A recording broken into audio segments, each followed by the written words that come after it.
On n'aura jamais été aussi proche de la Chine que maintenant, 15 minutes en train seulement depuis Hong Kong pour arriver à Shenzhen.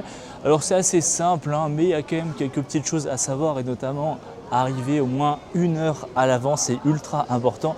La gare est immense, voilà, je crois que c'est encore la gare la plus immense que j'ai vue après Xi'an. Voilà, je pense que oui, c'est quand même...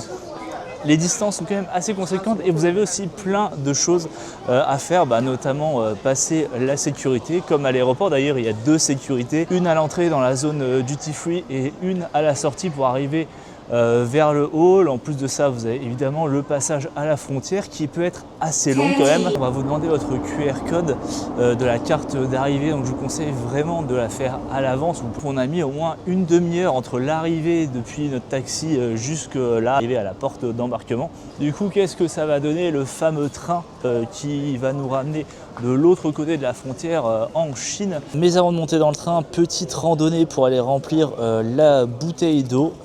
Voilà, et oui, on marche longtemps ici, vous avez vu, la gare est quand même assez immense, hein. C'est de ce côté-là que vous allez trouver également les endroits pour vous restaurer. Mais c'est pas grave, parce que j'ai sauvé une bouteille en plastique, en tout cas, c'est ce que la machine m'a dit. Et c'est parti pour un trajet de 15 minutes, comme d'habitude, le train est parti à l'heure. J'ai oublié de préciser qu'il y a une particularité ici, quand on prend le train, on n'accède pas au quai directement, on passe par une porte d'embarquement qui n'ouvre que 15 minutes avant le départ du train, c'est-à-dire quand le train est en gare et du coup on part comme d'habitude à l'heure. On n'a toujours jamais eu de retard. Petit train, petit bread train très confortable avec voilà le porte-bagages là.